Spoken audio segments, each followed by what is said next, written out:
우리를 항상 보호해 주심을 감사드립니다. 이 시간 사순절 다섯째 주일을 맞이하여 우리의 마음과 뜻과 정성을 다하여 오직 주께 예배를 드리는 이 시간이 되게 하시고, 주님께서 홀로 영광 받아 주시고 저희들에게는 주님의 은혜가 충만한 시간이 되길 원합니다. 세상의 힘과 폭력이 난무하는 이 시대에 약자들의 신음 소리와 고통 소리가 끊이지 않고 있습니다. 진정한 그리스도의 사랑과 하나님의 공의가 필요한 사순절입니다. 우리 그리스도인들이 깨어나게 하여 주시옵소서. 세상에서 우리를 미혹하게 하는 각종 이단과 또한 욕심과 탐욕에 취한 거짓 선지자들이 넘쳐나고 있습니다. JMS 신천지, 아가동산, 이재롱 목사, 정광훈 목사 등 많이 있습니다. 우리 성도들이 영적으로 분별할 수 있는 지혜를 주시옵소서. 우리의 눈이 왜곡된 눈으로 세상을 바라보지 않게 하시고 주님의 눈으로, 올바른 눈으로 볼 수 있도록 인도하여 주시옵소서. 우리의 귀가 편견을 가지고 세상 소리를 듣지 않게 하시고 오직 주님의 귀로 듣게 하여 주시옵소서. 우리의 마음이 한쪽을 편애하는 그런 마음을 갖지 않고 오직 우리들을 구원하신 예수 그리스도의 마음으로 사랑하게 하옵소서. 우리의 행동이 잘못된 행동으로 살지 않게 하시고 진정한 하나님의 자녀, 예수님의 제자로 살 수 있도록 인도하여 주시옵소서. 또한 우리의 중심이 하나님의 영과 하나 되게 하여 주시고 우리의 삶이 하나님 제일주의로 살 수 있도록 인도하여 주시옵소서. 세상은 처처에 기근과 전쟁이 끊이지 않고 있습니다. 주님이 주시는 참 평안이 온 세상에 충만하기를 원합니다. 우크라이나와 러시아의 전쟁도 주님 해결하여 주시옵소서. 또한 국내적으로도 아직도 강제 노역자, 일본군 성노예자들의 문제 해결은 아직도 해결하지 못하고 있습니다. 친일 정권에 의해 국권을 강탈한 강도인 일본에게 정당성을 주고 피해 입은 우리의 부모 형제들에게는 다시 한번 고통을 주는 현실이 되었습니다. 주님, 위정자 및 많은 사람들이 올바른 역사의식을 가지지 못한 사람들이 너무나 많습니다.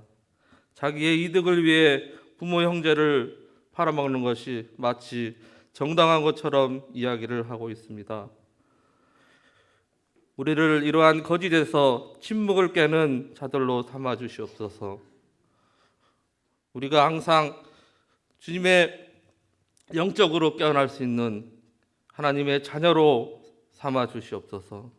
긍휼의 하나님, 힘들고 어려운 상황에도 여기까지 이끌어 주심에 감사드립니다. 앞으로도 우리가 날마다 우리의 민족과 하나님 나라를 위해 기도할 수 있도록 늘 힘을 주시길 원합니다. 은혜의 하나님, 우리 교회의 송사로 또 문제가 있습니다. 주께서 이 송사 과정에서도 함께하여 주시고 서로 간에 부드러운 마음을 주셔서 서로 위하고 사랑할 수 있도록 인도하여 주시옵소서. 또한 방글라데시 100주년 교회 설립에도 함께하여 주셔서 오직 하나님께만 영광이고 우리들에게는 큰 은혜가 넘치도록 인도하여 주시옵소서. 말씀을 전하시는 우리 목사님께도 함께하셔서 항상 영육간의 강건함을 주시고 하나님의 사명을 감당하기에 부족함이 없도록 성령 충만함으로 채워 주시옵소서. 찬양하는 우리 성가대에도 함께하시고 찬양에 우리들의 찬양을 흠양하여 주시고 찬양대원들에게도 항상 그 기쁨이 넘치는 삶을 살 수 있도록 인도하여 주시옵소서. 질병으로 고통받는 우리의 교우들이 많습니다. 하나님, 할 수 있거든이 무슨 말이냐? 믿는 자에게는 능치 못함이 없느니라. 이 말씀을 붙들고 하나님 질병에서 승리할 수 있도록 인도하여 주시옵소서. 우리를 구하시러 오신 우리 예수 그리스도의 이름으로 기도 올립나이다. 아멘.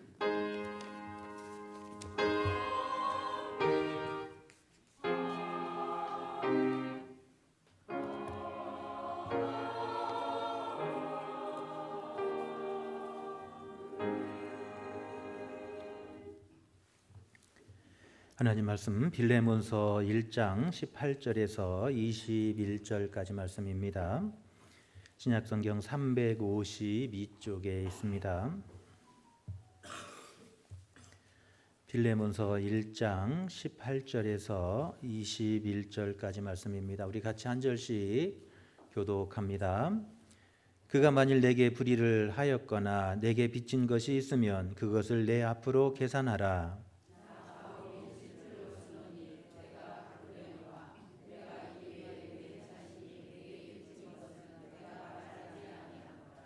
오 형제여, 나로 주 안에서 너로 말미암아 기쁨을 얻게 하고 내 마음이 그리스도 안에서 평안하게 하라.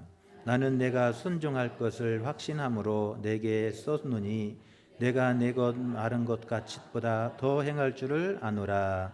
아멘.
아멘.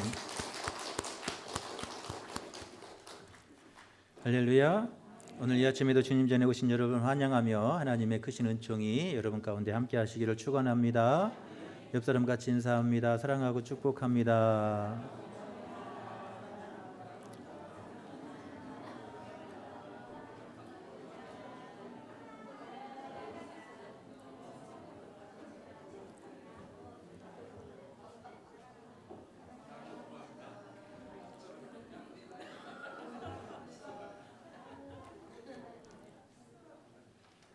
할렐루야. 여러분 사랑하고 축복합니다.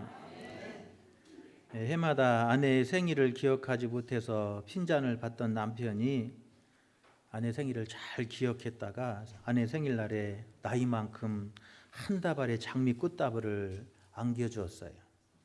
그런데 아내가 그 꽃다발을 받고 기뻐할 줄 알았는데 오히려 화를 내는 거였습니다. 왜 화냈을까요? 아내가 이렇게 말했습니다. 당신은 내가 나이 먹는 게 그렇게 좋아.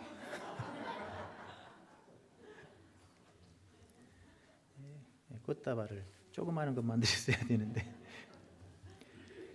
여러분 빌레몬서는 사도 바울이 골로새 교회를 섬기는 빌레몬에게 보낸 편지입니다. 그래서 개인에게 보낸 편지예요. 또 사도 바울이 로마 감옥에 갇혀 있을 때 기록한 편지이기 때문에 옥중서신이다 이렇게도 불려요. 그래서 개인에게 보낸 개인 서신이고 또 감옥에서 썼기 때문에 옥중서신이라 이렇게 분류를 합니다. 빌레몬은 이 골로새 교회의 기둥과 같은 중요한 역할을 하는 그런 사람이었습니다. 자신의 집을 교회로 개방해서 자신의 집에서 교회가 시작되고 예배드리는 그런 사람이었고 또 교회에서 장로님과 같은 중요한 역할을 하는 사람이 빌레몬이었습니다. 그런데 이 빌레몬의 집에 종이 있었는데 이 오네시모라고 하는 종이 있었습니다. 그를 신뢰해서 재산을 맡겨서 관리하게 했는데 이 오네시모가 그 재산을 갖고 도망간 거예요. 이 도망치는 오네시모는 이 로마에 가서 숨어서 자신의 신분을 속이고 그렇게 살아갑니다. 그러다가 사도 바울을 만나요. 그곳에서 사도 바울이 전한 복음을 듣고 회심해서 그리스도인이 되었고 바울의 제자가 됩니다. 바울은 죄인인 이 오네시모를 이 빌레몬에게 돌려보내면서 이렇게 편지합니다. 형제로 받아주고 또 그를 넉넉히 용서해 줄 것을 이 편지를 통해서 부탁하게 됩니다. 그래서 빌레몬서는 주인의 돈을 가지고 달아난 이 오네시모를 위한 탄원서다라고 말할 수가 있습니다. 그래서 빌레몬서는 한 개인을 위한 이 중보의 기도가 담겨 있는 책이 빌레몬서라고 할 수 있습니다. 이처럼 개인적인 탄원서가 어떻게 우리 신약 성경에 들어올 수 있었는가? 정경이 될 수 있었는가? 한 사람 개인에게 보낸 편지를 어떻게 우리가 신약 성경에 이렇게 포함시킬 수 있었는가 하는 이유는 이 도망친 오네시모 그를 용서받게 하려고 간곡히 부탁하는 이 사도 바울의 모습을 통해서 우리를 구원하시기 위해서 대속 제물이 되시고 중보자가 되신 예수 그리스도를 만날 수 있기 때문에 그래요. 할렐루야. 그래서 그래서 죽어도 마땅한 주인의 재산을 가지고 도망쳐서 죽어도 마땅한 그 오네시모를 위해서 친히 사도 바울이 편지를 써서 탄원하고 그를 용서해주고 형제로 받아줄 것을 간곡히 부탁하는 내용이 이 빌레몬서에 담겨 있습니다. 그래서 이 편지는 예수님이 우리를 위해서 하나님께 간절히 탄원하시고 간구하시는 예수님의 중보의 사역을 만날 수가 있게 되는 것입니다. 그래서 이 개인 서신이 신약 성경에 들어와서 오늘 우리에게 읽혀지고 오늘 또 이 성경을 통해서 우리가 은혜 받게 되는 줄로 믿습니다. 여러분 어떤 문제가 발생하면 보통 일반 사람들은 막 지적하고 비판하고 비난해요. 이게 보통 사람들이 하는 일이에요. 그래서 막 자꾸 뭔 험담을 들으면 막 비난하고 욕하고 헐뜯고 막 그러잖아요. 그런데 진정한 지도자는 비난하는 것이 아니라 문제를 해결하는 사람이 진정한 지도자예요. 할렐루야. 여러분 진정한 지도자는 문제를 해결하는 사람이에요. 비난하고 험담하고 욕하고 지적하는 것은 아무나 할 수 있는 일이에요. 어느 은퇴하신 교수님이 이런 글을 썼어요. 나는 어째서 그리스도교를 떠났는가? 신학대학에서 신학생을 가르쳤던 신학대학 교수님이 은퇴하시고 나서 기독교를 떠났다는 거예요. 그러면서 내가 왜 기독교를 떠났는가에 대한 글을 썼어요. 그 내용 중에 이런 말이 있습니다. 내가 그리스도교를 떠날 수밖에 없었던 중요한 까닭은 교회라는 것이 더욱 싫어졌다는 데 있다. 설사 내가 그리스도교를 떠나지 않았다 하더라도 교회만은 나가지 않았을 것이다. 아마도 그것은 내가 꿈꿔온 교회다운 교회를 끝내 이 세상에서 찾아볼 수 없기 때문인지 모른다. 교회에 대한 나의 혐오감은 특히 대형 보수 교회들의 행태를 보고 있노라면 때로는 분노마저 느낀다. 그리고 목사들의 설교가 싫어서다. 설교를 듣고 있으려면 은혜는커녕 열을 받는다. 얼토당토 않은 자기 생각을 하나님의 말씀으로 선포한다든지 성서의 본문을 제멋대로 해석해놓고 그것이 성서의 본뜻이라고 강변한다든지 하는 짓을 보고 있노라면 열을 받다 못해 화가 치민다. 이런 것을 설교랍시고 듣고 있을 생각을 하면 아예 교회 나갈 생각이 싹 가셔버린다. 이런 독서를 내뱉었더라고요. 저는 그 글을 읽으면서 저도 나이를 먹어가고 있지만 참 철딱선이 없는 늙은 꼰대의 모습을 보았어요. 바울이 디도에게 편지를 보내면서 우리가 지난 시간 그 오후 예배 우리 그 모세 헌신 예배를 드릴 때 나눴던 말씀이 디도서의 말씀이었잖아요. 이 디도에게 바울이 편지하면서 나이 먹은 사람이 어떻게 해야 되는가 하는 이야기를 우리가 볼 수가 있었어요. 디도서 2장 2절에 보면 늙은 남자로는 절제하며 경건하며 신중하며 믿음과 사랑과 인내함에 온전하게 하고 그렇게 나이 든 사람들을 권해요. 즉 나이 먹고 늙으면 이렇게 해야 된다는 거예요. 그래야 존경받는다는 거예요. 나이 든 사람들은 선배잖아요. 앞서 길을 가는 사람, 길을 여는 사람들이. 그래서 그 사람들이 간 길을 보면 후배들이 따라와요. 그래서 선배들은 이렇게 나이 든 사람들은 이렇게 그 삶을 살아야 됩니다 하는 말씀을 디도서를 통해서 들을 수가 있어요. 이 나이 들고 늙으면 절제하며 그래요. 생각이나 말에 있어서 언행에 있어서 절제하는 삶, 그게 바로 어른다운 삶이라는 거예요. 그러니까 말할 때도 거칠게 말하지 말고 어떻게 해야 돼요? 절제 있게 해야 돼요. 또 경건하며 그랬어요. 단정하고 품위 있고 위험 있게 행동해야 된다. 나이 든 사람들은 후배들이 보고 배우는 거니까 어떻게 해야 돼요? 단정하고 품위 있고 위험성 있게 행동해야 된다는 거예요. 그게 어른다움이라는 거예요. 그 다음에 신중하고 그랬잖아요. 사력 있고 분별력 있게 행동하고 그럼으로써 어른으로서 품격을 갖추라는 거예요. 무슨 말을 할 때든지 무슨 생각을 하든지 무슨 행동을 하든지 사력 깊어야 돼요. 더 신중히 생각하고 더 그 글을 읽고 받아들이는 사람들이 어떻게 받아들일지 생각하면서 신중하게 말해야 된다. 신중하게 행동해야 된다는 거예요. 그리고 나서 한 가지를 더 더해가지고 믿음과 사랑과 인내함에 온전하라 그렇게 말했잖아요. 지금 뭐예요? 더욱 믿음에 신실한 믿음에 서야 돼요. 나이 들수록 더 굳건한 믿음, 신실한 믿음에 그 믿음에 있어야 하잖아요. 믿음에 서야 되고 또 더 열심히 많이 사랑해야 되고 더 열심히 참고 인내를 이뤄야 돼요. 나이 들었으니까 인생을 많이 경험했으니까 더 인생의 경험이 풍부하니까 참고 인내로서 본을 보이라는 거잖아요. 그렇게 주님의 오심을 준비하는 사람, 그게 바로 품격 있는 나이 든 사람의 어른의 모습이다 하는 이야기를 우리가 디도서를 통해서 보았어요. 여러분 그 이유를 뭐라고 설명하냐면 바울은 그렇게 말해요. 이는 하나님의 말씀이 비방을 받지 않게 하려 함이라. 그렇게 하나님의 말씀이 비방받지 않는다는 거예요. 또 이는 대적하는 자로 하여금 부끄러워 우리를 악하다 할 것이 없게 함이라. 우리를 대적하고 욕하는 사람들이 오히려 자신의 삶이 부끄러워서 우리에게 악하다 말할 수 없게 한다는 거예요. 또 그 이유는 이는 범사의 우리 구주 하나님의 교훈을 빛나게 하는, 하나님의 가르치심이 빛나게 만드는 거예요. 그렇게 함으로써 우리 그런 삶을 통해서 하나님의 말씀이 빛이 난다는 거예요. 그리고 또 누구에게든 서든지 업신여김을 받지 않게 하라. 그렇게 할 때 세상으로부터 업신여김을 받지 않는다. 그러기 위해서 나이 든 어른은 이런 삶을 이렇게 살아야 됩니다 하는 말씀을 주는 것을 들을 수가 있었어요. 저는 한 노 교수의 글을 읽으면서 자기가 교수라고 많이 안다고 아주 교만한 그 교만함을 볼 수가 있었어요. 그의 인격에는 품격도 없고 신중하지도 못하고 그는 믿음도 없고 사랑할 줄도 모르는 늙은 꼰대의 모습을 보았어요.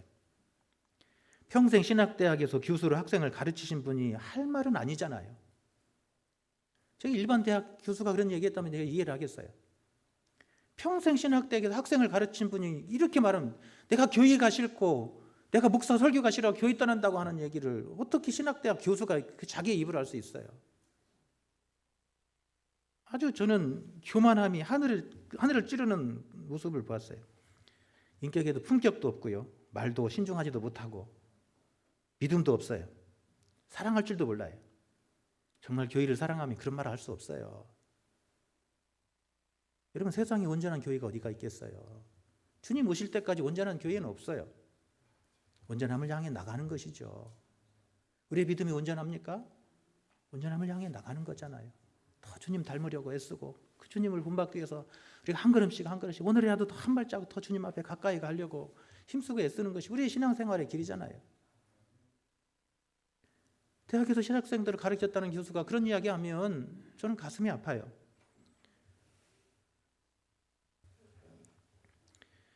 자기는 삼자예요? 자기는 삼자냐는 거예요. 제3자냐는 거예요. 교수로서 학생을 가르친 분으로서 할 얘기가 아니잖아요. 자기 제자들이 목회하고 있잖아요.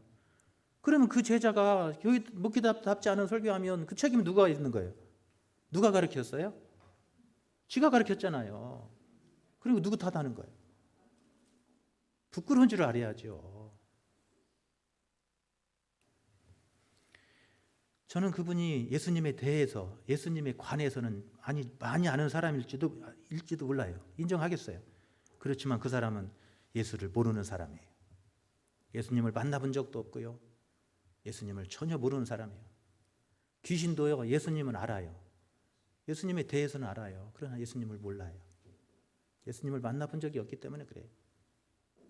저는 그분이 신학대학 교수 은퇴하시며 지금까지 살면서 전도 한 번도 해본 줄 아는 사람이라고 생각을 해요. 한 사람이라도 전도했다면 성도들한테, 교회한테 그런 얘기 할 수 없어요. 그 한 영혼을 구원하기 위해서, 한 영혼을 살리기 위해서, 한 영혼을 교회에 이끌기 위해서 여러분 얼마나 전도하는 사람이 힘쓰고 여러분 애쓰는지 알잖아요. 그 한 사람 지키기 위해서, 그 교회에 한 사람 지키고 그 성도 만들기 위해서 여러분 얼마나 섬기고 애쓰는 거 알잖아요. 쥐뿔도 모르면서 교회가 싫어서 기독교를 떠나고 이런 방자한 말을 하고 있어요. 저는 기분이 되게 나빴어요. 여러분, 하나님은 자기만 의롭다고 여겼던 바리새인을 뭐라고 말하죠? 회칠한 무덤 같다고 말하잖아요. 썩은 송장 같다고 말하잖아요. 여러분, 겸손해야 돼요. 자기만 아는 게 아니라 여러분, 자기는 강단에서 평생 자기 강의 노트 하나 가지고 평생 강의하고 살았지만 목회자는 설교하면서 여러분 매일매일 설교 준비하고 여러분 그렇게 살아요. 저도 대학 교수하라면 얼마든지 해요. 강의록 하나 만들면 평생 그거 갖고 먹고 살잖아요. 근데 설교는 그렇게 할 수 없잖아요. 자기만 똑똑한 게 아니에요. 하나님은 똑똑한 사람만 들어 쓰시려면 서울대 사람들을 다 목사 만들었어야 돼. 그런데 하나님은 부족한 사람도 연약한 사람도 하나님이 들어 쓰시는 줄로 믿습니다. 할렐루야. 자격이 누가 있어요? 하나님 앞에 쓰임 받을 자격이 있는 사람 누가 있습니까? 아무도 자격 없어요. 그럼에도 하나님의 부르심에 응답해서 순종하는 것이고, 그런 연약한 자를 들어서 또 하나님이 영광을 받으시고 하나님의 거룩한 일을 맡겨서 그 일을 하게 하시는 줄로 믿습니다.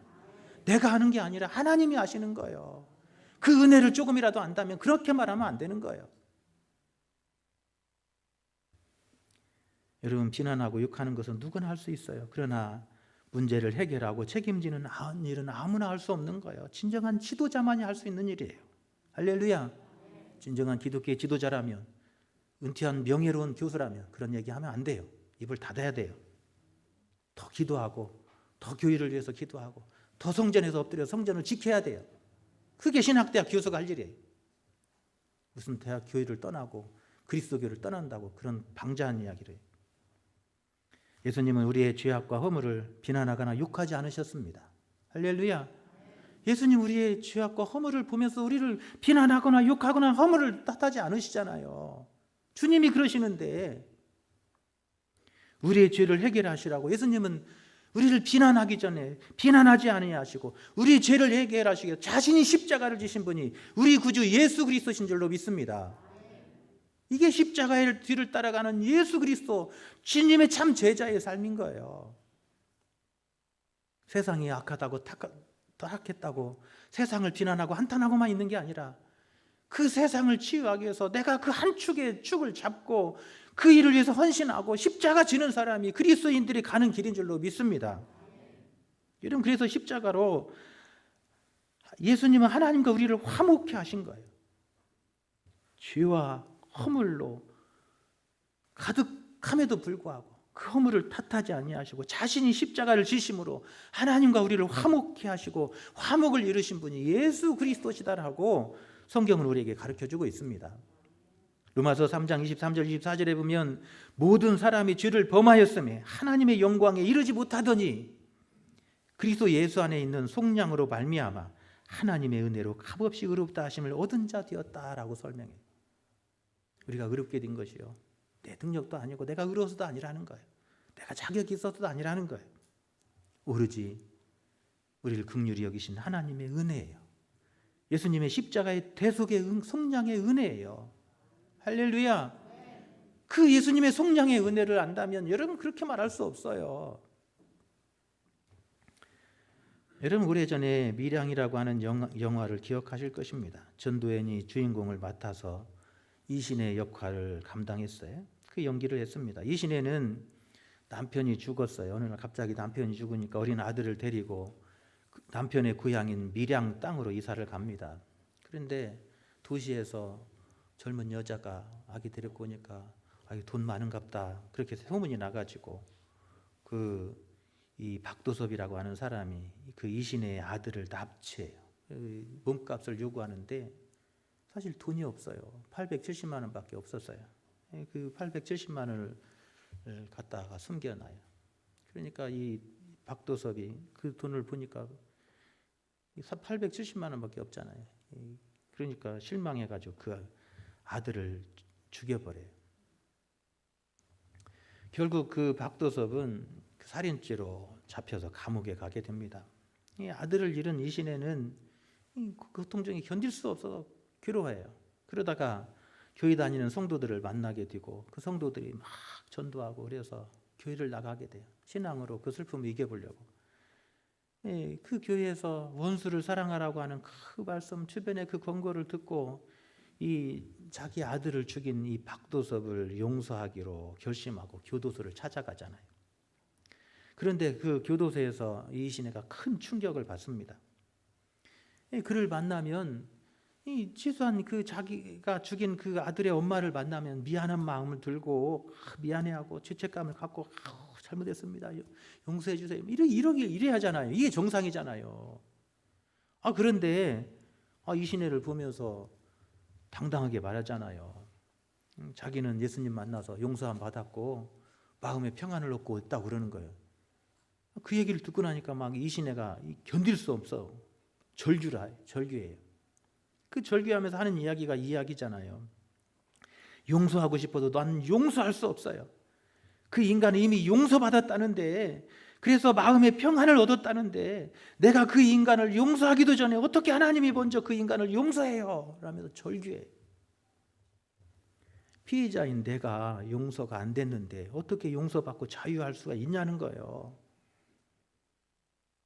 그게 정말 하나님 만난 그 심령이, 하나님 만나는 그 심령이 그게 지금 가져야 할 삶의 태도냐는 거예요.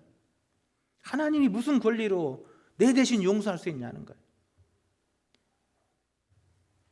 피해자인 내가 용서가 안 됐는데 어떻게 용서를 받고 자유할 수 있고, 하나님이 어떻게 내가 용서를 안 하는데 하나님이 용서하실 수 있냐, 절규하잖아요. 용서와 회개에 대한 많은 것을 생각하는 그런 영화입니다. 진정한 회개의 길이 뭔지, 용서와 화해의 길이 어떤 것인지를 우리에게 생각하게 하는 영화입니다. 여러분, 오늘 본문의 말씀은 화해의 길, 화해하는 길, 그 용서의 길이 어떤 길인가 하는 것을 우리에게 가르쳐줘요. 바울은 빌레몬에게 오네시모를 그 마음으로 용서하고 형제로 받아줄 것을 이야기하면서 진정한 화해와 용서의 길이 어떤 것인가 하는 것을 오늘 이 땅을 살아가는 우리들에게 전해주고 있어요. 어떻게 하는 것이 이 땅에서 진정한 화해하는 길이고 어떻게 하는 것이 이 땅에서 진정한 용서의 길인가 하는 것을 우리에게 가르쳐주는 거예요. 오늘 18절 19절에 보면 이렇게 말합니다. 이 빌레몬과 오네시모의 화해를 위해서 오네시모가 피해를 끼친 것을 내가 대신 갚아주겠다고 약속을 해요. 18절에 이렇게 말합니다. 그가 만일 내게 불의를 하였거나 내게 빚진 것이 있으면 그것을 내 앞으로 계산하라. 나 바울이 친필로 쓰느니 내가 갚으려니와. 그래요. 그러니까 진정한 용서와 화해의 길로 가려면 뭐 해야 돼요? 여러분, 빚진 거 있으면 어떻게 해야 돼? 갚아야 돼. 손해를 끼친 거 있으면 갚아야 한다는 거예요. 그것이 진정한 화해이고 그것이 회개의 길로 나아가는 길이다라고 설명하고 있어요. 여러분, 하나님의 은혜는 값싼 은혜가 아닙니다. 하나님 우리에게 주신 은혜 값싼 싸구려 은혜가 아니에요. 죄로 하나님과 원수된 우리를 하나님과 화목케 하시기 위해서 예수님이 십자가의 그 엄청난 고통의 죄값을 대신 치루어 주신 거예요. 우리는 거저 받았지만 그 죄값을 누가 치르신 거예요? 예수님이 당하신 거예요. 예수님이 그 죄값을 당하신 거예요. 그 고통을 다 받으신 거예요. 우리는 거저 받았지만 예수님이 대신 받으신 거예요. 싸구려 은혜가 아니라는 거예요. 예수님이 십자가에 대신 죽으셨고 멸시와 천대를 받으셨고 채찍에 맞으셨고 창에 찔리셨고 죽기까지 하셔야 된 거예요. 그게 용서와 화해의 길이에요. 그냥 용서와 화해의 길이, 하나님과 우리와 화해하는 일이 그냥 이루어진 게 아니라는 거예요. 이 엄청난 대가가 치러졌기에 하나님과 우리와의 화해가 이루어졌고 우리의 죄가 하나님 앞에도 용서받는 길이 열려지게 되었음을 가르쳐주는 거예요. 할렐루야. 오늘 본문에도 사도 바울은 진정한 용서와 화해의 길이 어떤 것인가를 우리에게 가르쳐줘요. 진정한 용서와 화해의 길은 철저한 뉘우침이 있어요. 자기 반성이 있어야 된다는 거예요. 할렐루야. 19절에 보면 이렇게 말합니다. 내가 이 위에 내 자신이 내게 빚진 것은 내가 말하지 아니하노라. 무슨 말이냐면 우리식으로 말하면 너도 내한테 잘못한 거 있는데 우리 서로 잘못한 거 퉁치자 이렇게 말하지 않는다는 거예요. 살면서 여러분 서로 잘못한 거 있잖아요. 오네시모만 잘못한 게 아니라 너도 잘못한 거 있지 않냐. 그러니까 우리 서로 잘못하고 사는 사람들끼리 서로 그냥 퉁치자 이렇게 말하지 않는다는 거예요. 왜 그래요? 그건 진짜 용서의 화해의 길이 아니기 때문에 그래요. 사도 바울은 뭐라고 말하냐면 너도 분명히 잘못한 거 있지만 분명히 말하지만 오네시모가 철저히 잘못했고 정말로 잘못해서 너한테 미안해하고 있어. 할렐루야. 그 말을 대신 전해주고 있는 거예요. 너도 잘못한 거 있고 너도 살면서 잘못한 거 있지 않냐. 너 실수하고 너도 잘못하잖아. 그런데 그도 잘못한 거 용서해주지 이렇게 않는다는 거예요. 그건 용서와 화해의 길이 아니라는 거예요. 진정한 화해의 길은 뭐예요? 그거 따지는 게 아니라 내가 잘못했고 내가 미안하다고 그것을 인정하는 걸 하는 거예요. 거기에 진정한 화해와 용서의 길이 있다는 거예요. 진정한 자기 반성과 뉘우침이 있어야 여러분 진정한 화해가 일어나게 되는 줄로 믿습니다. 영화 밀양에서 박도섭의 문제가 뭐예요? 박도섭의 문제가 뭐예요? 자기 반성과 뉘우침이 없잖아요. 이런 반성과 뉘우침이 있었다면 여러분 예수님을 만나고 그런 진정한 반성과 정말 뉘우침을 있었다면 여러분 그 예수님 만났을 때 바로 편지해야 하잖아요. 바로 편지해서 내가 정말 죽을 죄를 졌고 내가 당신의 아들 그 가까운 생명을 내가 죽게 했는데 내가 너무나 큰 죄를 져서 내가 평생 내가 이 빚진 마음 갖고 살 것이고 내가 교도소 나간더라도 여기서 내가 교도에서 철저히 죄값 받을 것이고 나가면 내가 당신한테 이 마음 아프게 한 거다. 평생 그 은혜 잊지 않고 다른 사람에게라도 그 은혜 갚은 선한 좋은 사람 되어 살겠습니다. 그러니까 한 번만 용서해 주세요. 그래야 하잖아요. 그게 화해의 길로 가는 길이잖아요. 아마 그렇게 했더라면 이 시내는 훨씬 먼저 교도소에 먼저 찾아갔을 것이고 둘 사이에는 화해와 용서가 이루어지게 되었을 것인 줄로 믿습니다. 그렇지 않으니까 용서가 안 되고, 그렇지 않으니까 하나님을 욕되게 만드는 거예요. 기독교의 은혜를, 하나님의 은혜를 싸구려 은혜로 만들어버리는 거예요. 여러분, 일본의 문제가 어디 있냐는 거예요. 자기 반성과 뉘우침이 없잖아요. 이놈들은 반성하고 뉘우칠 줄 모르잖아요. 그러면서 무슨 이야기예요? 반성하지는 않고 우리를 근대화시켜줬다 그러잖아요. 우리를 잘 살게 만들어줬다는 이런 터무니없는 이야기가 어디 있어요. 36년 동안 우리는 어떤 고통을 당했는지, 어떤 어려움을 당했는지 그거 아냐는 거예요. 우리 자식들이 전쟁터에 끌려가 다 죽어야 했고, 성도 우리게 되었고, 우리가 그 아깝게 농사 지은 거 쌀 다 실어가 버리고, 우리 땅 다 뒤지고 다 파가지고 좋은 광물 다 뺏어가 버리고, 철도 깔아준 것이 그거 뺏어가려고 깔아준 것이지 우리 잘 되라고 깔아준 거냐는 거예요. 뉘우칠도 모르고 반성할지도 모르는 사람을 어떻게 용서가 돼요? 어떻게 화해가 돼요? 안 되는 거예요. 여러분, 대통령이 찾아가서 지금 무슨 그 화해하고 용서하자고 그런 이야기를 해요. 지금 내 남편이, 내 자식이 끌려가서 그 탄광에서 탕캐다 죽은 그 남편 자식을 용서가 안 되는데 지가 무슨 자격으로 가서 용서하고 화해하자 그래요. 말이 안 되는 얘기죠. 그러니까 어제도 5만 명이 나가서 길거리 나가서 대통령 물러나라고 데모가 있잖아요.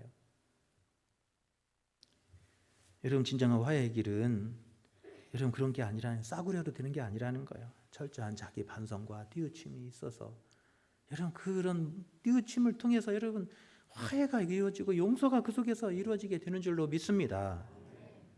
사순절은 하나님과 우리를 화해케 하기 위해서 십자가에 달려 죽으심으로 우리의 죄값을 대신 치르신 그 예수 그리스도의 그 크신 은혜를 우리가 다시 생각하고, 오늘 내 죄가 예수님을 십자가에 죽게 하셨고 내 죄가 오늘 저 앞에 예수님을 저렇게 매달게 하셨다고 하는 철저한 뉘우침과 그 회개하는 이런 그런 절기로 우리가 지내야 될 줄로 믿습니다.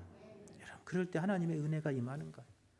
그렇게 하나님께서 화목케 하시고 하나님과 화해를 이룬 자에게 부어주신 하나님의 신령한 은혜가, 그 하나님께서 살리시는 은혜가, 회복의 은혜가 우리 가운데 임하게 될 줄로 믿습니다. 그래서 원수되었던 자가 화해하게 되고, 그 하나님의 은혜 가운데서 오늘 병든 자가 치유되고, 그 하나님의 은혜 가운데 인생의 고통 가운데 어려움 가운데 하나님의 긍휼하심의 은혜가 임하게 될 줄로 믿습니다.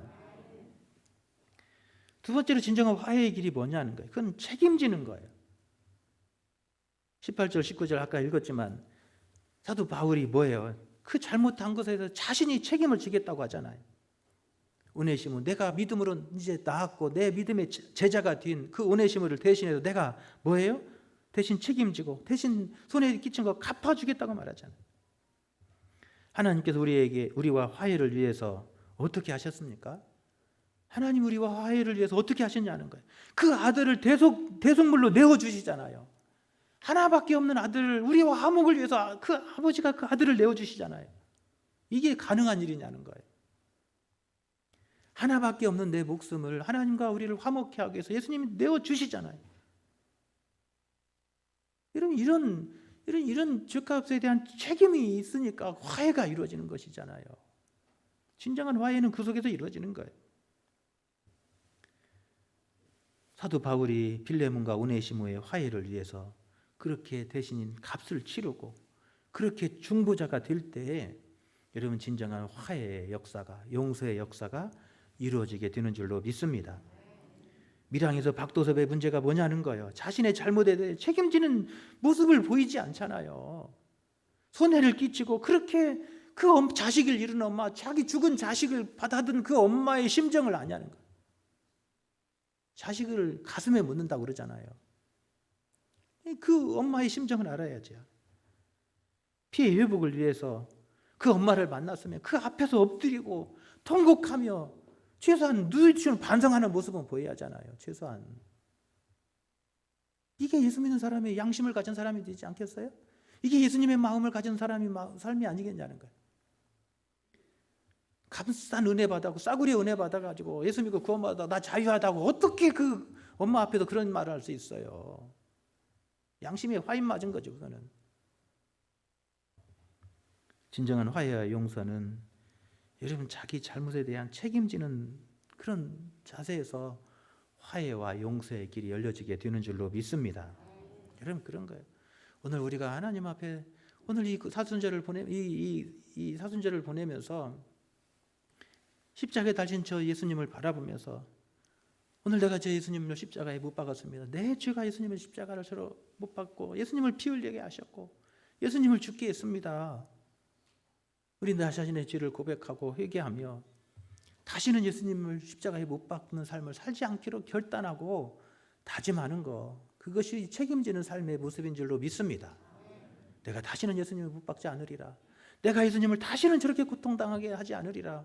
이런 결단과 다짐이 참 신앙의 길인 줄로 믿습니다. 이게 책임지는 자세예요. 세 번째로는 이런 은혜와 자비를 구해야 하잖아요.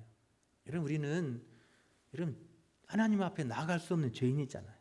우리가 하나님 앞에 나아갈 수 있는 일은 하나님의 은혜로 되는 거예요. 나의 나된 것은 다 하나님의 은혜잖아요. 은혜를 알면 여러분 대학 교수님 은퇴하신 신학대학 교수님 그렇게 말할 수 없어요. 하나님의 은혜로 내가 대학 교수로 평생 먹고 살았다면 그건 내가 잘난 게 아니라 하나님이 은혜로 봐주신 거예요. 제가 봐도 안 봐도 그 강의 안 들어봐도 강의 별로 잘 못 왔을 것 같아요. 아마 그 강의 들어봐도 제가 신학대학 학생으로서 가서 강의 들었어도 아마 강의 평가하면 C학점도 안 줬을 것 같아요. 강의 못했을 것 같아요. 은혜로 아이들 가르치고 은혜로 나 같은 사람 부족한 사람을 가르치고 학생들 앞에 서게 하신 건 하나님의 은혜인 줄 알아야죠. 우리는요 화해의 길로 가려면 하나님의 은혜를 구해야 돼. 하나님의 은혜 앞에 설 수 없는 자들. 내 허물 용서받을 길은 하나님의 은혜밖에 없는 거예요. 할렐루야. 하나님의 은혜예요. 은혜. 우리가 가진 성경 20절과 21절에 보면 뭐 하노라 이렇게 번역되어 있는데 여러분 은혜를 구하면서 하노라고 말하는 사람은 없겠죠. 번역을 조금 잘했으면 좋겠어요. 새 번역은 이렇게 번역해서 형제여 나는 주님 안에서 그대의 호의를 바랍니다. 그리스도 안에서 나의 마음에 생기를 불어넣어 주세요. 당신이 나를 용서해 주지 않으면 내 마음에 기쁨이 사라집니다. 당신이 용서해 주지 않으면 내 마음에 호의를 베풀지 않으면 내가 이 죄에서 벗어날 수 없습니다. 그러니 내게 호의를 베풀어 주고 자비를 좀 베풀어 주세요. 그 이야기예요. 그러니까 화해의 길이 열려지는 거잖아요. 내가 당당할 수 없잖아요. 잘못한 사람은 뭐 해야 돼요? 잘못한 사람은 아래에 서야 하잖아요. 겸손한 자리에 서야 하잖아요. 은혜를 구하고 용서를 구하는 게 이게 잘못한 사람이잖아요. 이 용서의 길은 화해의 길은 바로 거기 있다는 거예요. 바울이 그렇게 가르쳐줘요. 자기가 얼마든지 명령하고 얼마든지 옳고 그름을 따질 그런 위치에 있는 사람이에요. 뭐 자기가 잘못한 것도 아니잖아요. 그럼에도 불구하고 용서와 자비를 마음을 구하는 거예요.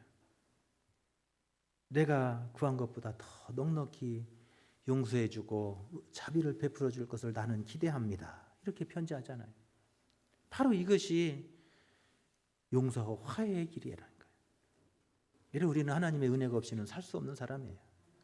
매일매일 하나님의 은혜를 구하고 하나님의 자비를 구하고 그 하나님의 자비로 힘을 얻어 사는 사람, 그게 우리인 줄로 믿습니다. 우리가 하나님 앞에 설 자격 있는 사람 누구예요? 제가 여기서 설교할 자격이 있어서 섭니까? 저보다 자격 있는 사람 훨씬 많아요. 서울대 나오고 연구대 나온 사람이 저보다 설교 더 잘할 수도 있어요. 그런 하나님이 자비하심으로 내게 은혜를 베푸셔서 제가 여러분 앞에 서서 하나님의 말씀을 함께 나누게 되는 줄로 믿습니다. 용서와의 길은 여러분 하나님의 자비를 구하는 길이에요. 여러분 끊임없이 우리는 하나님의 은혜와 자비를 구하고 그 하나님 앞에 엎드릴 때 하나님은 그 크신 은혜를 우리에게 베풀어 주실 줄로 믿습니다. 할렐루야. 이게 바로 진정한 예수님 만난 사람의 모습이에요. 이게 진정한 회개의 길로 서는 진정한 하나님의 은혜를 입은 하나님의 거룩한 백성의 삶의 길이라는 거예요. 여러분, 사순절 기간 하나님과 우리를 화목케 하시기 위해서 오늘 그 화해의 길을 우리에게 열어주신 예수 그리스도를 만나는 여러분 한 주간의 삶이 될 수 있기를 축원합니다. 할렐루야. 그 십자가 예수님을 강력하게 붙들고 여러분 한 주 동안 주님의 뒤를 따라가는 저와 여러분 되시기를 축원합니다. 할렐루야.